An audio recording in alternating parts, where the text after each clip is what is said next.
हमें जो ईमान की नेमत नसीब फरमाई है, ईमान की दौलत मिलने के बाद ईमान वालों से एक मुतालिबा है कि तुम्हारा ईमान कैसा होना चाहिए, तुम्हारे ईमान की कैफियत और तुम्हारे ईमान की कैमियत कैसी होनी चाहिए। अल्लाह रब्बुल इज़्ज़त सूरह अल-बक़रा में इरशाद फरमाते हैं, व इज़ा क़ील लहुम आमिनू कमा आमनन नास, कि तुम्हारा ईमान ऐसा होना चाहिए जैसे सहाबा का ईमान था। सवाल पैदा होता है कि सहाबा के ईमान जैसा तो हमारा ईमान नहीं हो सकता। सहाबा का ईमान बहुत ऊंचा था। दूसरी आयत में अल्लाह इरशाद फरमाते हैं, फ़इन आमनू बिमिस्लि मा आमनतुम बिही फ़क़द इह्तदौ, तुम ऐसे ईमान लेके आओ जैसे सहाबा ईमान लेके आए तो तुम हदायत पाओगे।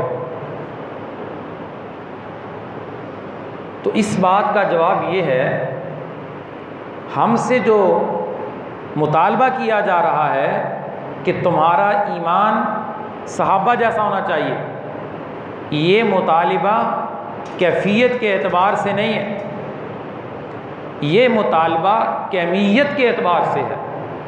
कैमियत का मतलब होता है कि जिन चीज़ों पर सहाबा ईमान लेकर आए, उन तमाम चीज़ों पर तुम ईमान लेकर आओगे तो तुम्हारा ईमान अल्लाह के यहाँ काबिल कबूल है। सहाबा का ईमान आखिरत पर, सहाबा का ईमान अंबिया और रसूल पर, सहाबा का ईमान आसमानी किताबों पर, सहाबा का ईमान क़यामत के दिन पर, सहाबा का ईमान क़यामत के दिन दोबारा ज़िंदा होने पर, तो सहाबा का ईमान ख़त्म नबुव्वत पर। तो हमें भी उसी तरह का ईमान चाहिए। तुम्हारा ईमान तब अल्लाह की बारगाह में कबूल होगा जब तुम उन चीज़ों पर ईमान लेकर आओगे जिन चीज़ों पर सहाबा ईमान लेकर आए। सहाबा का ईमान ख़त्म नबुव्वत पर था। आज का भी इंसान सारी चीज़ों को तस्लीम करता है, कुरान को मानता है, क़यामत को मानता है, रसूलों को मानता है, अंबिया को मानता है, अल्लाह को मानता है, लेकिन ख़त्म नबुव्वत पर उसका ईमान नहीं है। वो कहता है कि आप सल्लल्लाहु अलैहि वसल्लम के बाद भी नबी आ सकता है, तो हम उसे मुसलमान तसव्वुर नहीं करेंगे, बल्कि उसे हम काफिर कहेंगे, क्योंकि इसका ईमान कुरान के मुताबिक नहीं है। सहाबा ने ख़त्म नबुव्वत का इनकार करने वालों के ख़िलाफ़ जिहाद किया था। 1200 सहाबा इस मैदान में कूदे।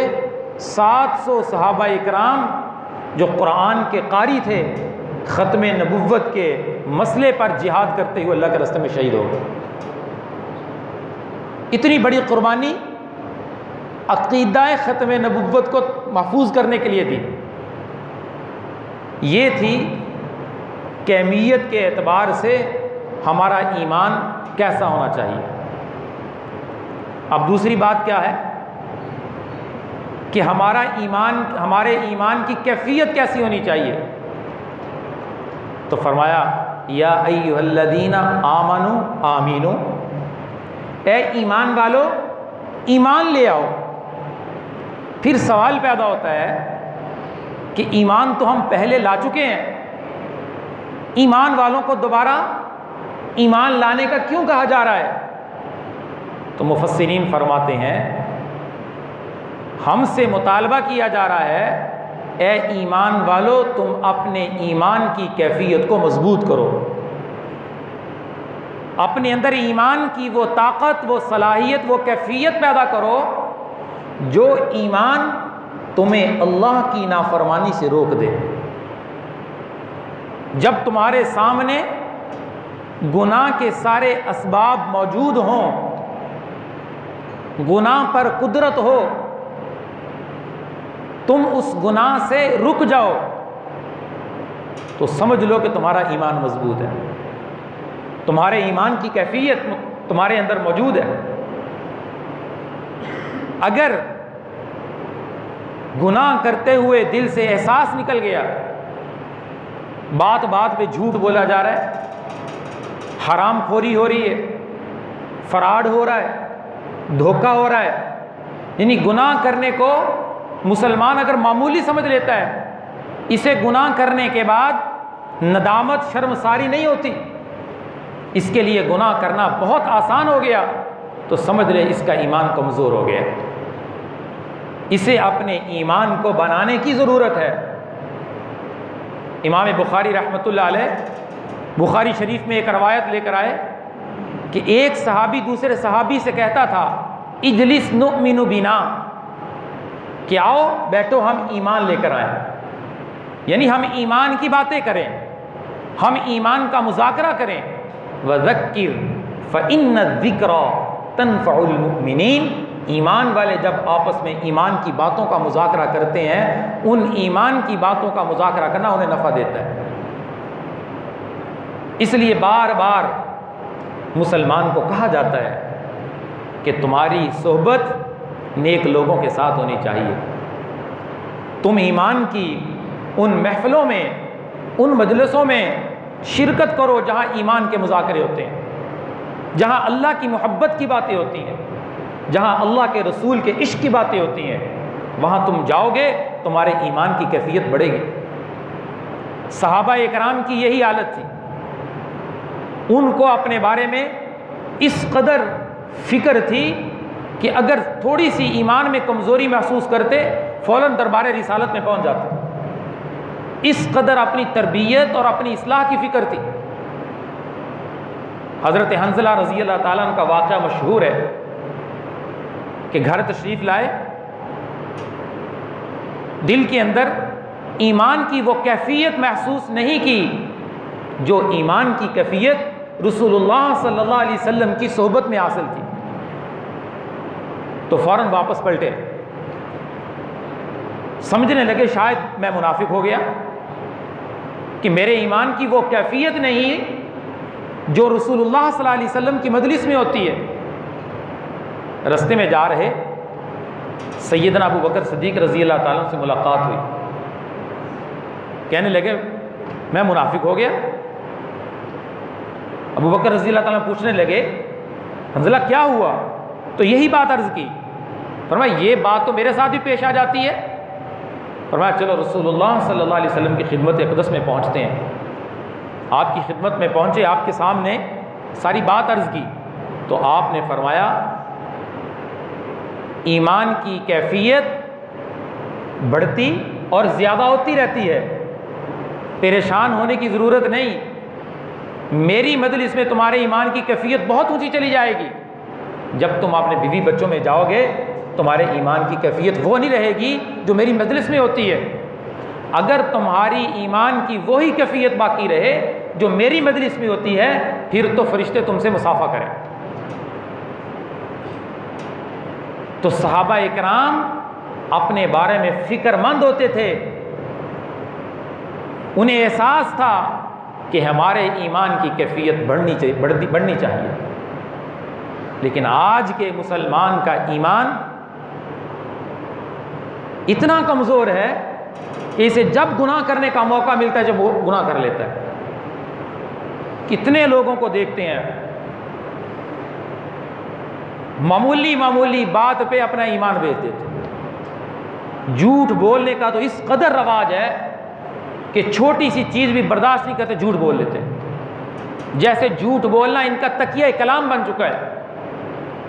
और वईद इतनी सख्त, अला लानतुल्लाहि अलल काज़िबीन, झूठ बोलने वालों पर अल्लाह की लानत है।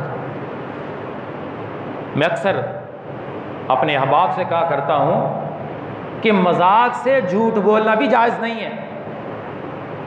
लोग मजाक से झूठ बोलते हैं, दोस्तों के साथ झूठ बोलते हैं, कहते हैं हमने तो मजाक किया है। घर में ख़वातीन बच्चों से झूठ बोलती हैं। रसूलुल्लाह सल्लल्लाहु अलैहि वसल्लम के सामने एक औरत अपने बच्चे को बुला रही और यूँ कह रही कि मेरे पास आओ, मैं तुम्हें चीज़ दूँ। आप अलैहिस्सलाम ने पूछा कि तेरा बच्चे को कुछ देने का इरादा है? तो उसने कहा मेरा बच्चे को खजूर देने का इरादा है। तो अल्लाह के नबी ने फरमाया अगर तेरा बच्चे को खजूर देने का इरादा ना होता तो तेरे नामा आमाल में कबीरा गुनाहों में से एक गुनाह का इजाफा हो जाता। लेकिन कौन समझाए इस मुआशरे को? ताजर तिजारत पे बैठ के झूठ बोलता है, मुलाजिम मुलाजमत पे बैठ के झूठ बोलता है, मजदूर मजदूरी की जगह पे जाकर झूठ बोलता है। झूठ की वबा से मुआशरा तबाह हो चुका है, बर्बाद हो चुका है। फिर ये उम्मत कहती है कि ये वबाएं, ये मसाइल, ये अजाब क्यों आ रहे हैं? शेखुल इस्लाम हज़रत मुफ्ती मोहम्मद तकी उस्मानी दामत बरकातुहुल आलिया फरमाते हैं कि मेरी समझ में ये आता है कि ये वबाल इस उम्मत पर इस वजह से आया हुआ है, उम्मत मुस्लिमा पर अगर कोई वबाल आता है तो सबसे बड़ा गुनाह इन लोगों में जो पाया जा रहा है वो हराम खोरी है। कोई काम रिश्वत के बगैर होता नहीं। गरीब है, रेडी वाला भी रेडी पे खड़ा होकर झूठ बोलता है और धोखा देता है, गाह के साथ धोखा करता है, क्योंकि ईमान को समझा नहीं कि ईमान का हमसे मुतालबा क्या है। मालूम हुआ कि ईमान की कैफियत को मजबूत करने की ज़रूरत है। जिसका ईमान मजबूत है वो बादशाहत के तख्त पर भी बैठ जाए तो कामयाब है। जिसका ईमान कमज़ोर है वो झोंपड़ी में बैठा हुआ है तो वो भी नाकाम है। कामयाबी का मेयार ईमान की मजबूती है। जो ईमान तुम्हें आमाले सालिहा पर खड़ा कर दे, जो ईमान तुम्हें अल्लाह की नाफरमानी से बचा ले, जो ईमान तुम्हें गुनाह के असबाब होते हुए गुनाह से बचा ले, ये ईमान है। थोड़े ईमान से नमाज भी पढ़ी जा सकती है, तहज्जुद भी पढ़ी जा सकती है, जिक्र भी किया जा सकता है। ईमान का उस वक्त पता चलता है जब माल का मसला पेश आता है, जब जायदाद का मसला पेश आता है, जब ज़मीन का मसला पेश आता है। उस वक्त इसके ईमान की चेकिंग होती है कि इसके अंदर कितना का ईमान मौजूद है। जब बेटी और बहन को विरासत देने का मसला आता है कि ये क्या करता है, अब ये क्या करता है, अब ये नाजायज़ कब्ज़ा करता है वरासत के ऊपर, या अल्लाह का हुक्म समझकर अपनी बहन बेटी को वरासत देता है। इबादतें तो हो रही, तहज्जुद भी पढ़ी जा रही, नमाज का एहतमाम भी हो रहा, लेकिन क्या मुसलमान ने सोचा कि मेरे मामलात कितने ख़राब हैं, कितनी हराम खोरी मेरे अंदर मौजूद है? तो मेरे भाइयों, इबादत बहुत अजीम शान अमल है, लेकिन आखिरत में अगर हराम खोरी ना छोड़ी तो इबादत अल्लाह के अज़ाब से नहीं बचा सकेगी। मामलात का दीन पूरा कुरान भरा हुआ है। उमर बिन अब्दुल अजीज रहमतुल्लाह अलैह आदल इंसाफ वाले हुक्मरान गुजरे, जमीन पे आदल और इंसाफ को कायम किया। जब हुक्मरान बने तो सबसे पहला काम उन्होंने ये शुरू किया कि मैंने जुल्म और हराम खोरी को ख़त्म करना है, इस ज़मीन पर इंसाफ को रवाज देना है। किसी ने पूछा कि आपको बादशाहत मिली, आप परेशान नज़र आ रहे हैं? तो कहने लगे परेशान मैं क्यों ना हूँ, मैं चाहता हूँ कि अपनी रियाया के हर फ़र्द तक उसका हक इस बात से पहले पहुँचा दूँ कि वो मुझसे आकर मुतालबा करने आए। तो फरमाया कि इस कदर उनके ज़माने में बरकत और फरावानी थी, कोई ज़कात वसूल करने वाला नहीं मिलता था। और चरवाहे भी हैरान थे कि हमारी बकरियों के साथ जब हम चरवाने जाते हैं तो भेड़िए उनके साथ चलते हैं। कोई आदल हुक्मरान है जिसने आकर जुल्म को ख़त्म किया। फरमाया करते थे मैं जुल्म का खात्मा करूं, और उनका अहम वसफ ये था कि उन्होंने बादशाहत पे बैठते हुए जुल्म को ख़त्म किया है। अपने घर तशरीफ़ लाए, अपनी बीवी से कहने लगे कि तेरे बाप ने, वो बीवी भी ऐसी थी, भाई भी बादशाह, बाप भी बादशाह, खामद भी बादशाह, जितना जेवर तेरे बाप ने तुझे दिया है, अगर तू बैतुल माल में इसे जमा करवाती है तो मेरे साथ ज़िंदगी बसर कर सकती है, वगरना मुझसे तलाक ले ले। उसने कहा नहीं, मैं आपको इख्तियार करती हूँ, सारा माल अपना जेवर बैतुल माल में जमा करवा दिया। बड़ी खूबसूरत ज़िंदगी गुजारी उमर बिन अब्दुल अजीज़ रहमतुल्लाह अलैह ने। और एक वक्त आया, उनकी औलाद प्याज से रोटी खाया करती थी और अपने बच्चों से कहा करते थे कि तुम्हारा बाप तुम्हारी खातिर जहन्नम की आग बर्दाश्त नहीं कर सकता, तुम्हें ऐश देने के लिए, इशरत देने के लिए, फरावानियाँ देने के लिए मैं जहन्नम की आग बर्दाश्त नहीं कर सकता। अगर तुम मेरी तालीमात पर रहे तो इंशाअल्लाह दुनिया तुम पर रश्क करेगी, अल्लाह तुम्हें देगा। उनकी बीवी के भाई मिलने के लिए आए तो देखा बादशाह के ऊपर जो कपड़ा मौजूद है, जो लिबास उन्होंने पहना हुआ है, वो कई दिनों से तब्दील नहीं हुआ। आकर कहने लगे अपनी बहन से कि बादशाह के कपड़े तो तब्दील करवाओ अमीरुल मोमिनीन के।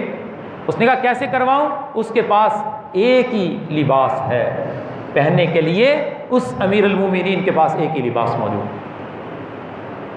ईमान की कैफियत जब मजबूत होती है तो बादशाह के तख्त पर बैठने वाला शख्स भी कामयाब होता है। अपने आखिरी अय्याम में अपने खादिम को बुलाया, नसीहत की कि देखना मौत के बाद मेरे साथ क्या कैफियत पेश आती है, मेरी कैसी हालत होती है। मैंने अपने से पहले अपने इन हाथों से 3 बादशाहों को दफन किया है। जब उनको दफन किया गया उनके चेहरे स्याह हो चुके थे और उनके चेहरे किबले से फिर गए थे। और एक बादशाह को दफन किया तो कब्र में रखते ही उसके जिस्म में कपकपी शुरू हो गई। उनके बच्चों ने कहा हमारा बाप तो जिंदा है। उमर बिन अब्दुल अजीज़ रहमतुल्लाह अलैह फरमाने लगे जिंदा नहीं है, जल्दी कब्र को बंद करो, अज़ाब कब्र जल्दी शुरू हो गया है। क्यों? वो जुल्म करते थे, जुल्म करते थे। और इबादत की उनकी हालत क्या थी? तहज्जुद में 10 पारे रोज़ाना पढ़ते थे, हर साल हज करते थे। 55 हज उन बादशाहों ने किए थे अपनी ज़िंदगी में। तहज्जुद में कुरान पढ़ रहे, इबादत कर रहे, लेकिन जुल्म से बाज नहीं आते थे। तो जुल्म का नतीजा मरते ही उनके चेहरे स्याह हो गए और किबले से फेर दिए गए। ये जुल्म का नतीजा है। जब ईमान नहीं होगा तो फिर गुनाह करना, हरामखोरी करना, रिश्वत लेना, झूठ बोलना, इसके लिए बहुत आसान है। कितना झूठ इस मुआशरे के अंदर, अल्लाह की पनाह। लोगों का तकिया कलाम है, बच्चों को झूठ सिखाते हैं, घर में झूठ बोल रहे हैं, बच्चे झूठ का दर्स ले रहे हैं, बाप सिखा रहा बच्चों को। जब बाप झूठ बोलेगा बच्चा तो उसका असर लेगा। तो फरमाने लगे मेरी हालत देखना मेरे साथ क्या होता है। उन्हें जुल्म का नतीजा फौरन मिल गया। तो उनके खादिम कहते हैं कि जब उनकी वफ़ात हुई तो उनका चेहरा 14वीं रात के चांद की तरह चमक रहा था और हवा में एक पर्ची मिली, उसके ऊपर लिखा था कि अल्लाह ने उमर बिन अब्दुल अजीज़ को जहन्नम की आग से बरी कर दिया। कामयाबी का मेयार ईमान है। ईमान की वो कैफियत है जो ईमान की कैफियत तुम्हें गुनाह से रोक दे। व अम्मा मन खाफ मकाम रब्बिही व नहन नफ्स अनिल हवा। जो अपने रब से डरा और अपनी नाजायज़ ख्वाहिशात को रोक लिया। बीवी ने नाजायज़ ख्वाहिश का मुतालबा किया, नहीं, उसकी बात नहीं मानी। बच्चों ने मुतालबा किया, नहीं सुनी। बरादरी ने मुतालबा किया, नहीं सुनी। महल्ले वालों ने कहा, नहीं सुनी, कि इसमें मेरे अल्लाह की नाफरमानी है। रसूलुल्लाह सल्लल्लाहु अलैहि वसल्लम की सुन्नत का तरक करना लाजिम आता है। तो मेरे नबी ने फरमाया, ला ताअता ली मखलूकिन फी मासियतिल खालिक। जहाँ अल्लाह की नाफरमानी लाजिम आ रही हो, वहाँ तुम मखलूक की अताअत नहीं कर सकते। चाहे तुम्हारा बाप क्यों ना हो, तुम्हारी माँ क्यों ना हो, तुम्हारी बीवी क्यों ना हो, तुम्हारी औलाद क्यों ना हो, तुमने हर काम में पहले अल्लाह के हुक्म को देखना है कि मेरे अल्लाह का हुक्म तो नहीं टूटता इसमें। लेकिन नहीं, मुसलमान के ईमान की कैफियत कमज़ोर होने की वजह से ये उस गुनाह को कर लेता है।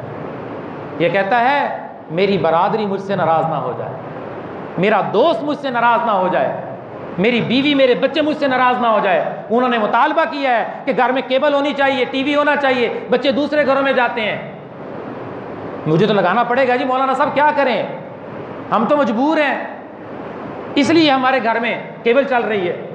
कोई नहीं जी, हम तो खबरें वगैरह सुनते हैं। अपनी तवीलें बनाकर नाजायज़ और गुनाहों को जायज़ किया हुआ है, अपने दिल को मुतमिन करने के लिए, बस और कुछ नहीं है। ये तवीलात, ये बातें अल्लाह तो देख रहे हैं कि इसके दिल में क्या है। कैसे हो सकता है कि गुनाह के असबाब घर में मौजूद हों और गुनाह न हो। तो हमने अल्लाह के इस कुरान की आयत पर गौर करना है कि जो अल्लाह से डर गया और नाजायज़ ख्वाहिश को रोक लिया, तो अल्लाह रब्बुल इज़्ज़त फरमाते हैं फ़इन्नल जन्नत हियल मअवा, उसका ठिकाना अल्लाह जन्नत में बनाए। ये है ईमान की ताकत। और उमर बिन अब्दुल अजीज़ रहमतुल्लाह अलैह की निस्बत थी बहुत ऊंची थी। हज़रत उमर रज़ी अल्लाह ताला रात को पहरा दे रहे, बड़ा वाक़या मशहूर है कि घर से आवाज़ आई कि बेटी दूध के अंदर पानी डाल दे। बेटी कहती है माँ को कि अमीरुल मोमिनीन ने मना कर रखा है कि ये काम, हराम खोरी वाला काम हम नहीं करेंगे।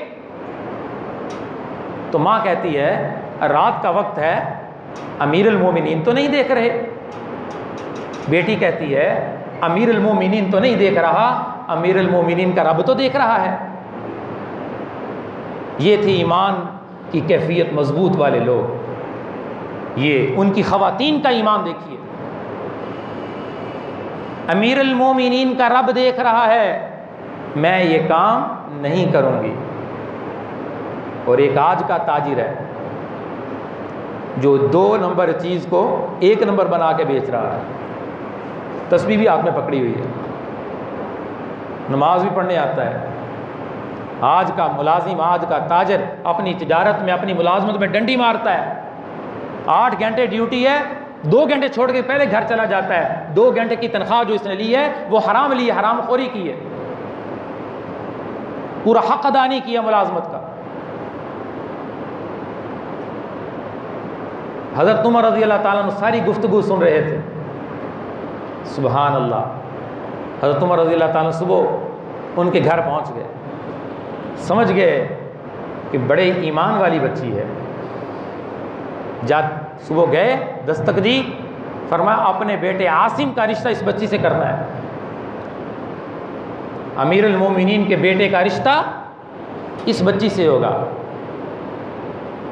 माल नहीं, दौलत नहीं, पैसा नहीं, बंगले नहीं, रिश्ते में मेयार क्या है? अल्लाह का खौफ। और हमारे यहाँ रिश्ते का सबसे पहला मेयार माल, सबसे पहला मेयार दौलत, जहेज, ये मेयार है आज के मुसलमान का। नमाज के बारे में, नमाजी भी बन जाएगी, नमाजी भी बन जाएगा, बाद में देख लेंगे, खैर है, नमाज की खैर बाद में करवा लेंगे, पर्दा भी करवा लेंगे बाद में, सारा कुछ बाद में हो जाएगा। माल देखना चाहिए, बेटी ले रहे हैं या माल ले रहे हैं। जो बाप अपने जिगर का टुकड़ा आपको पेश कर रहा है तो कितनी ये गिरी हुई बात है कि उसके माल के ऊपर नज़र रखी जा रही। तो हज़रत उमर रज़ी अल्लाह ताला अन्हु ने अपने बेटे आसिम का रिश्ता उस खौफ खुदा रखने वाली बच्ची से किया, और वो बच्ची उमर बिन अब्दुल अजीज़ रहमतुल्लाह अलैह की नानी थी। जब ऐसे वालिदैन हों, अल्लाह ताला औलाद को भी ऐसा ही बनाता है। बड़ा अच्छा वक्त गुजरा, और जब चरवाहों ने देखा कि आज हमारी बकरियों को भेड़िए पड़ गए, तो उन्होंने ऐलान किया कि लगता है आज इंसाफ दुनिया से उठ गया। तो पता चला उसी रात उमर बिन अब्दुल अजीज़ रहमतुल्लाह अलैह का इंतकाल हो गया। बड़ा अच्छा वक्त गुजारा है। 8वें मुसलमानों के खलीफा थे हज़रत उमर रज़ी अल्लाह ताला अन्हु। फरमाया करते थे, पेशीन गोई दिया करते थे कि मेरी नस्ल से, मेरी औलाद से एक शख्स पैदा होगा जिसके चेहरे पे ज़ख़म का निशान होगा। वो जिस तरह इस ज़मीन पर मैंने अदल और इंसाफ को कायम किया है, वो भी अदल और इंसाफ को कायम करेगा। और वो उमर बिन अब्दुल अजीज़ रहमतुल्लाह अलैह के बारे में पेशीन गोई दिया करते थे, और उनके चेहरे के ऊपर ज़ख़म का निशान था। आज आपने भी सुना होगा कि उनके मज़ार की अहले रवाफ़ज़ ने बेअदबी की और उनके मज़ार को आग लगा दी। हम इसकी शदीद मज़म्मत करते हैं। अल्लाह इन ज़ालिमों को तबाह बर्बाद करे कि जिन्होंने इतनी नेक शख्सियत, मेरे नबी का ऐलान, मन आदली वलियन फ़क़द आज़नतुहु बिल हर्ब, जिसने अल्लाह के वली के साथ दुश्मनी की, अल्लाह का उसके खिलाफ ऐलान जंग है। ये अल्लाह के मुकाबले में आए हैं, अल्लाह इनसे इंतकाम लेगा। अल्हम्दुलिल्लाह हमारे उलमा ने, पूरी दुनिया के उलमा ने मुख्तलिफ इस्लामी ममालिक से आवाज़ बुलंद की है कि इस बात का नोटिस लिया जाए कि मुसलमानों के अमीरुल मोमिनीन 8वें खलीफा राशिद की मज़ार के साथ ये मामला क्यों किया गया। हमने अपनी इस्लाम की इन अजीम व शान शख्सियात को याद रखना है, और जिसकी ज़िंदगी अच्छी गुजरती है वो दुनिया से चले जाएं, सदियां गुजर जाएं, उनका नाम क़यामत तक जगमगाता रहता है। उमर बिन अब्दुल अजीज़ रहमतुल्लाह अलैह को इंतकाल किए हुए 13 सदियां गुजर गईं, लेकिन आज भी उनके तज़किरे बाकी हैं। क्यों? कि उनकी ज़िंदगी अल्लाह के हुक्म के मुताबिक, रसूलुल्लाह सल्लल्लाहु अलैहि वसल्लम की तालीमात के मुताबिक थी। उनके काम अच्छे थे, उनके अमाल अच्छे थे। खूबसूरत ज़िंदगी गुजारने वाला मुसलमानों के दिलों से नहीं निकल सकता। अल्लाह उसके तज़किरों को बाकी रखते हैं। अल्लाह ताला हमें ईमान की वो कैफियत नसीब फरमा दे जिस ईमान की कैफियत से हम गुनाह से रुक जाएं। इसके लिए नेक सोहबत का होना बहुत ज़रूरी है। इसके लिए नेक मजालिस का होना बहुत ज़रूरी है कि जब ईमान की महफ़िलों और मजलिसों में बैठकर ईमान के मुज़ाकरे होंगे तो मुसलमान के ईमान की कैफियत बढ़ेगी, और यही ईमान की कैफियत गुनाह से रोक देगी।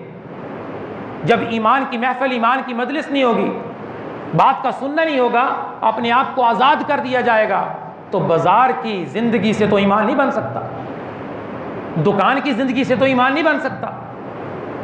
हर मुसलमान अज़म करे कि मैंने अपने ईमान की कैफियत को मजबूत करने के लिए ईमान की महफ़िलों में जाना है। हमारे यहाँ पे अल्हम्दुलिल्लाह हर सोमवार को मगरिब की नमाज के बाद ज़िक्र की महफ़िल होती है, और उससे पहले इस्लाही बयान होता है। उसके अंदर हम ईमान का मुज़ाकरा करते हैं, और ईमान के मुज़ाकरे के लिए ईमान की बातों का मुज़ाकरा और अल्लाह के ज़िक्र के अंदर लगना, अल्लाह को याद करना, ये ईमान की कैफियत को बढ़ाता है। उसमें भी आप शिरकत कर सकते हैं। तो फरमाया जब जन्नत के बागों से तुम चलो के पास से गुजरो तो खूब चरो, नबी अलैहि सलाम ने फरमाया। तो सहाबा पूछने लगे, या रसूल अल्लाह जन्नत के बगीचे क्या हैं? तो आपने फरमाया ज़िक्र के हल्के, ज़िक्र की महफ़िल, ज़िक्र की मजलिसें, ये जन्नत के बागीचे हैं। जब तुम्हें मौका मिले तुम इसमें शिरकत करो। एक साहबी पूछने लगे, या रसूलल्लाह मुझे कोई नसीहत फरमा दें। फरमाया, तुम जिक्र करने वालों के पास बैठा करो, जब वहाँ से फारिग हो जाओ तो तुम्हारी ज़बान अल्लाह के जिक्र से तर रहनी चाहिए। ये अल्लाह के नबी ने अबू रज़ीन रज़ी अल्लाह ताला को नसीहत फरमाई। यही वो आमाल हैं, यही वो जगह हैं जहाँ से ईमान की कैफियत मुसलमान की तब्दील होती है। आप देख लें, नेक सोबत को छोड़ दें, नेक लोगों से ताल्लुक़ ख़त्म कर दें, तो फिर देख लें आपकी ईमान की कैफियत कैसी है। और आप नेक लोगों से ताल्लुक़ रखें, नेक लोगों के पास आना जाना रखें, उनकी महफिल और मजलिस में बैठें, आप खुद 1 महीने के बाद अपने ईमान की ताजगी महसूस करेंगे। अल्लाह का कुरान झूठा नहीं हो सकता, नबी का फरमान झूठा नहीं हो सकता। अल्लाह का फरमान हक है और नबी अलैहिस्सलाम का फरमान हक है कि तुम्हारा ताल्लुक़ अगर होना चाहिए तो नेक लोगों के साथ होना चाहिए। क्यों ये हमसे मुतालबा किया गया? तो अल्लाह ताला हमें अपनी ईमान की कैफियत को मजबूत करने की तौफीक अता फरमाए। व आखिर दावाना अनिल हम्दुलिल्लाहि रब्बिल आलमीन। सुन्नत अदा करें।